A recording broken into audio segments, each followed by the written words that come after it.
Episode 4 of Gentlemen in Moscow begins in 1932. The Count has been confined to the hotel for 10 years, and his knowledge of food and wine make him an apt candidate to begin doing the rounds as a waiter. Guests from around the world have arrived to see Stalin's Russia in all its glory. Through all of this though, Rostov and Anna continue their affairs, getting in bed together any chance they get. However, actually sleeping is another matter, given Anna prefers to spend that time alone. Another familiar arrival to the hotel is Osip, who shows up in the private dining room. Rostov is a little taken aback by his manners, or lack thereof given how he serves himself before Rostov, but he does continue to educate him on various books Osip has been reading. Now, Osip's real reason for being here stems from the new Minister of Culture, Alexei Nachevko. Rostov should know his character, given he's involved with Anna, and although the Count refuses, Osip practically blackmails him into submission. This culture minister happens to be the man whom Anna was talking to last episode and hinted at sleeping with too. With Rostov still reeling from this interaction, he's frazzled when another familiar face shows up at the hotel.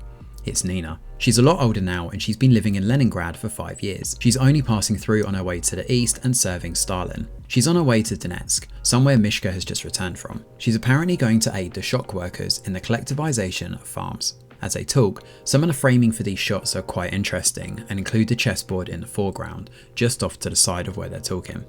This is of course symbolic of their old games together, which they're no longer playing. Nina shrugs off the ideas of romance with her fellow companion, Leon, and instead Rostov shows a much more romantic side to the hotel for her, specifically the rooftop where they share a drink and a tasty morsel of honeycomb. That night, when one of the waitstaff is taken away by the authorities, Rostov rushes up to see Anna. However, the minister is there watching this unfold. He scoffs at Rostov, telling him they're not as subtle as they think and he knows they've been getting together. When he leaves, Rostov points out that things are dangerous and she needs to be careful around the new minister. Anna though, nonchalantly shrugs it off, claiming that things have always been dangerous for her. Rostov's concerns materialise that night when Mishka returns. He points out that the farmers have been kicked off their land and the crops are failing, and that is happening all across the country. He's seen starvation firsthand and knows that the hotel storeroom, with its lavish collection of food, is just a front for the empty husk of Russia. Mishka is distraught, given his dream of a better Russia has gone up in flames. Even worse, he's been publicly criticising Stalin, so his days may well be numbered. Rostov, meanwhile, fears for what this means with Nina. His fear spills over to dangerous territory that night. When Osip shows up with his family for his daughter's birthday celebration,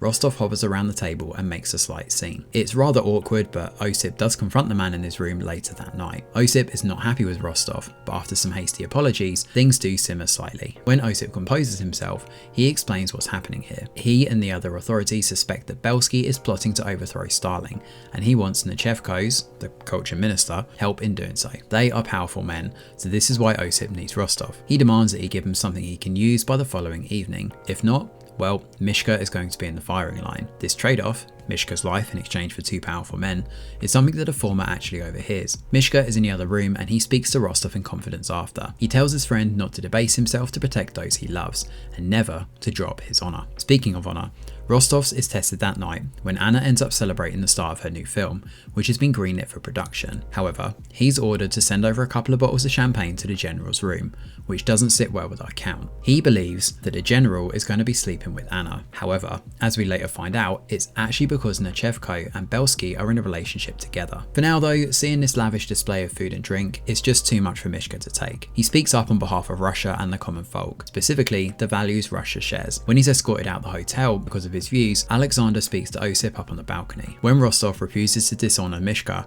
Osip walks away. However, that's not before mentioning how Mishka made a scene in the hotel and was taken away. Osip though soon learns of the relationship between Nachevko and Belsky, and the latter is taken away by armed guards. We then jump forward to 1938. Rostov is still working in the hotel and his life is largely the same, until fate flings one person in the hotel lobby that changes his life forever. And that person, none other than Nina's daughter Sophia. You see, Nina is married and her husband Leon has been taken away for 5 years manual labour. She's going to try and help Leon, and in the process, Rostov gets the unenviable task of looking after Nina's daughter. Nina regrets leaving the hotel initially and gives her old friend a massive hug, thanking him for everything before leaving. And that is where episode 4 of Gentlemen in Moscow ends. Thanks for watching, and do let us know your thoughts in the comments below. Smash a like or subscribe to the channel, your support is very much appreciated. I'm Greg Wheeler, and from all of us over here at The Review Geek, we'll see you on the next video.